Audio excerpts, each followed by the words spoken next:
और lieutenant governor Manoj Sinha की instructions पर, उनकी सदारत में जिस तरह से हम देख रहे हैं कि जम्मू कश्मीर में पिछले कई दिनों से एक मुहिम चलाई गई है और हम जो देख रहे हैं किस तरह से लोगों की प्रॉपर्टीज जो इस नशेली या मंशियात के कारोबारी है उन्हें किस तरह से उनके खिलाफ कार्रवाई की जा रही है, किस तरह से काउंसलिंग की जा रही है, वालिदैन को समझाया जा रहा है। मसाजिद के अंदर इमाम जो है, खतीब जो है, वो लोगों से इस्तिदा कर रहे हैं। लेकिन सवाल ये है कि क्या ये सिर्फ पुलिस का काम है? क्या ये इमाम और खतीबों का काम है? क्या ये सिर्फ असातिज़ा का काम है? नहीं। नाज़रीन किराम, पुलिस क्या कर सकती है? ज़्यादा से ज़्यादा उन लोगों के खिलाफ वो नकेल कर सकती है जो इसमें मुलव्वस है। लेकिन आखिरकार ये हमारी जिम्मेदारी है, ये इनफरादी जिम्मेदारी है, ये आपकी और हमारी जिम्मेदारी है। ये जिम्मेदारी हर फर्द वाहिद की है जो इसमें मुलव्वस है। नाज़रीन किराम, आज हमें पुलिस के साथ मिलकर इस जंग में उनका साथ देना होगा। अगर आज भी हम खामोश रहे तो याद रखेगा आने वाला वक्त हम सब के लिए तबाही लाएगा, आने वाला वक्त हम सबको तबाह कर देगा।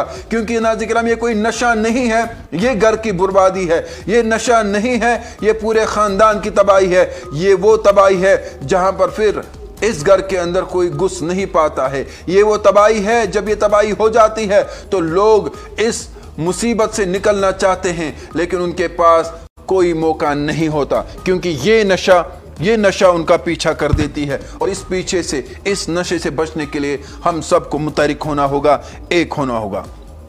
नाज़रीन, मैं आपको बता दूं, ये सिर्फ एक फर्द की बर्बादी की कहानी नहीं, मंशियात एक खामोश तूफान बनकर पूरे माशरे की बुनियाद हिला देती है। ये न सिर्फ इंसान को तबाह कर देती है बल्कि खानदान को तोड़ देती है, मईशत को कमज़ोर कर देती है और हमारी आने वाले नस्लों के मुस्तकबिल को अंधेरे में धकेल देती है। माहिरीन का कहना है कि अब ये मसला सिर्फ कानून नाफिज करने वाले इदारों तक महदूद नहीं रहा बल्कि एक संगीन अवामी सतह का बहरान बन चुका है। जब नशा एक बीमारी की शक्ल इख्तियार कर ले तो इसका हल सिर्फ गिरफ्तारी नहीं बल्कि इलाज, आगाही और मजबूत समाजी निज़ाम में छुपा होता है। खास तौर पर नौजवान इस बहरान का सबसे बड़ा शिकार या निशाना बनते हैं।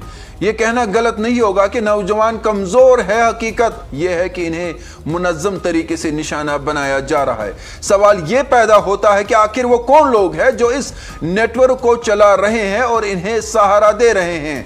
हर नशे के आदी फर्द के पीछे एक सप्लायर होता है और हर सप्लायर के पीछे एक पूरा निज़ाम। अगर हर गली और हर मोहल्ले में मंशियात आसानी से दस्तयाब है तो इसका मतलब यह है कि कहीं ना कहीं एहतिसाब का फुकदान है। अब वक्त आ गया है हर सतह पर जवाबदेही तय की जाए। मंशियात का असर सिर्फ एक फर्द तक महदूद नहीं रहता बल्कि एक पूरा खानदान इसकी जद में आ जाता है।